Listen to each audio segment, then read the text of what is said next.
So the next time somebody asks you a question, Sean, in front of people, for example, use that as a way of demonstrating that, hey, you know what, that's a great question. It's no stupid question. That's a really great question. I appreciate you sharing with me that. Yes, I'm rash. A lot of times I'm rash about this. And you know what? I appreciate you. And I hope that you can carry on to share with me these things, because as a leader, I need information. The more information I have, the more data I have, the more I can make better decisions. If you say it that way, you will see a change in the historical records, and you get more and more of these questions coming to you. And when you have that, you have more data points coming in.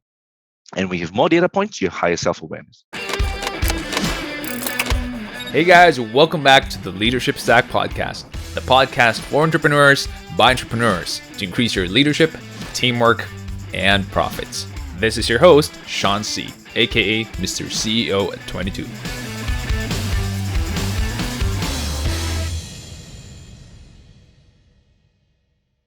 And you want to be able to spend most of your time and most of your effort creating value based on your A's, because your A's are what the world needs. So there's this quote I like by Howard Thurman, and he says that don't ask the world what the world needs. Ask yourself what makes you come alive, because the world needs people who have come alive. Let's talk a little bit about the leaders' weaknesses. So I'm a leader. I lead a team of 50 millennials and centennials. I'm a millennial, so everyone's pretty much younger than me.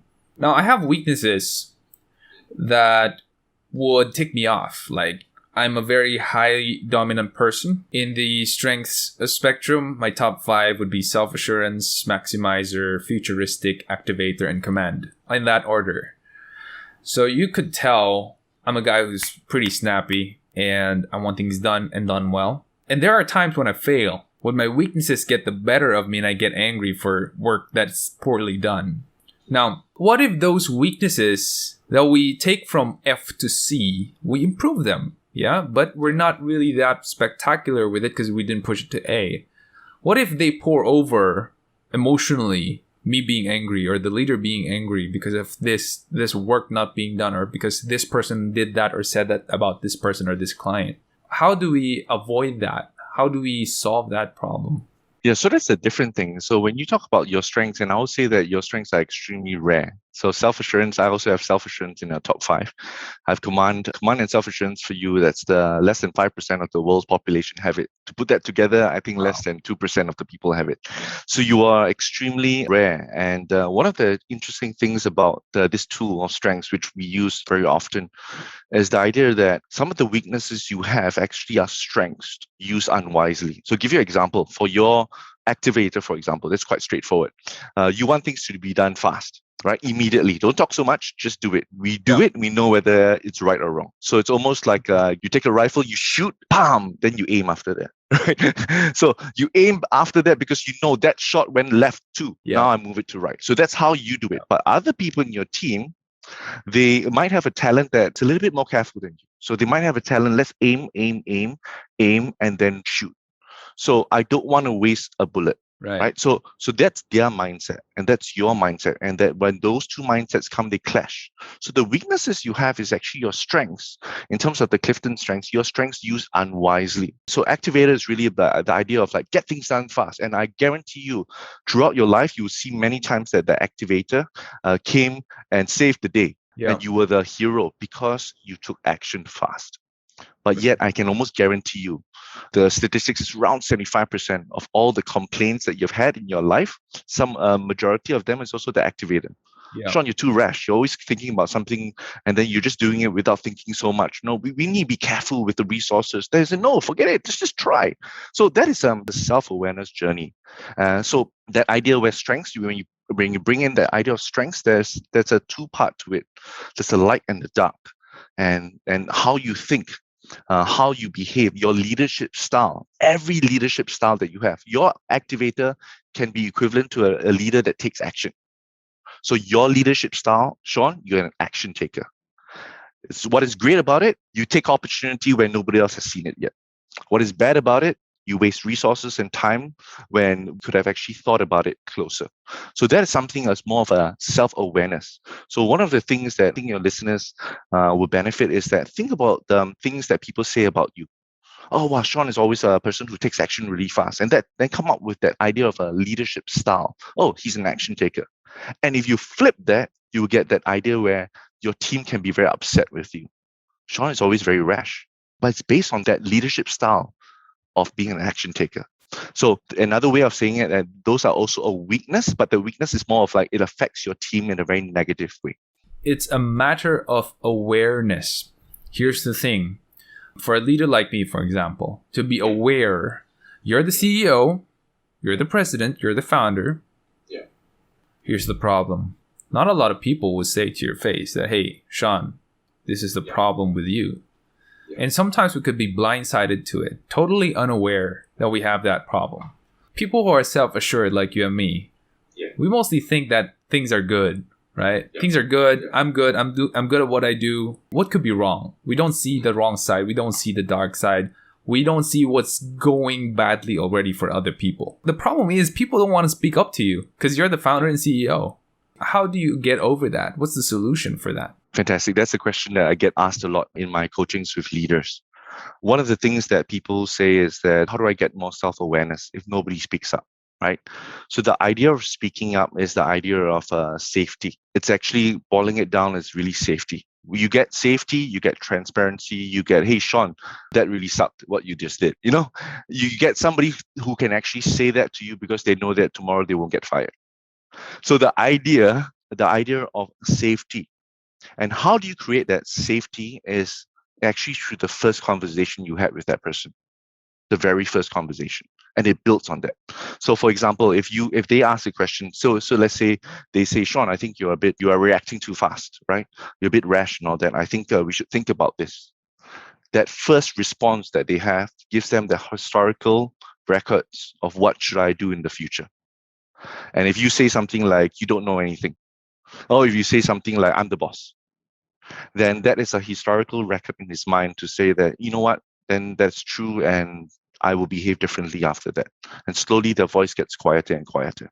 So for a leader, one of the most important things is that, and if when I go through organizations, I know whether that organization has safety. You can call it psychological safety, you can call it relational safety, but if people are asking questions and they're able to actually question you back, why do you say that? I know that organization has safety. If nobody speaks up, because when they think back or when they hear historical records, or you can call it gossip also, historical records of other people, you know what, you spoke to Sean, I tell you what, James, he spoke to Sean 2 years ago. Yeah, where is he now? He's not here, right? Yeah, he's gone, right? So I don't think, yeah. So be careful. So any kind of historical data, we want to build on it. And every one of us as leaders, there's a ton of historical data. It's already ingrained, and we call that culture already. So what you want to do is that you want to start to be very careful at very small things, because you can change. The thing about history is that you can start writing a new one. So the next time somebody asks you a question, Sean, in front of people, for example, use that as a way of demonstrating that, hey, you know what, that's a great question. There's no stupid question. That's a really great question. I appreciate you sharing with me that. Yes, I'm rash. A lot of times I'm rash about this. And you know what? I appreciate you. And I hope that you can carry on to share with me these things, because as a leader, I need information. The more information I have, the more data I have, the more I can make better decisions. If you say it that way, you will see a change in the historical records. And you get more and more of these questions coming to you. And when you have that, you have more data points coming in. And when you have more data points, you have higher self-awareness. It's amazing.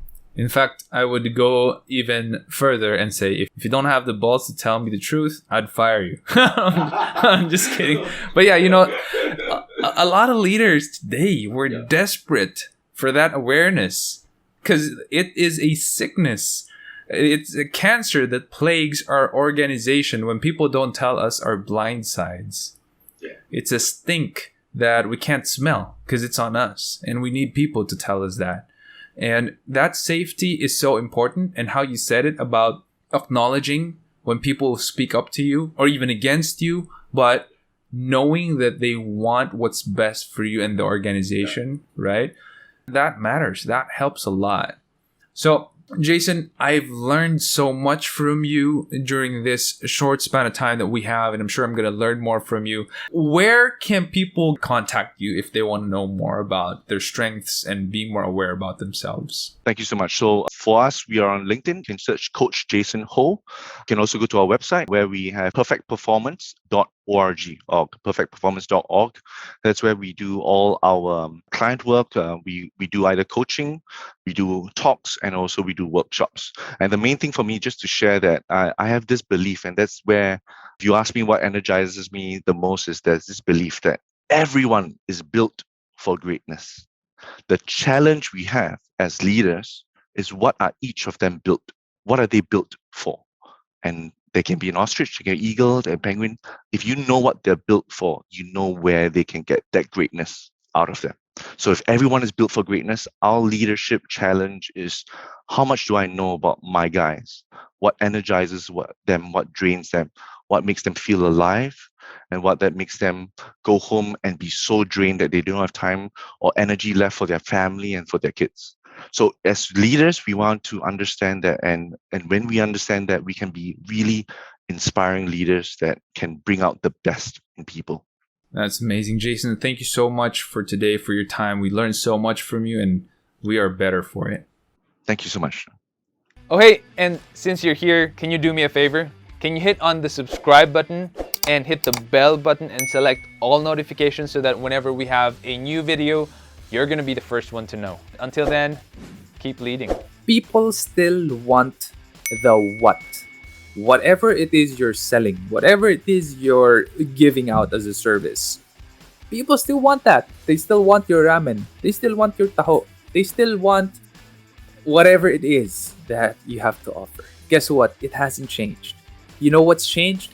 How are they going to get it?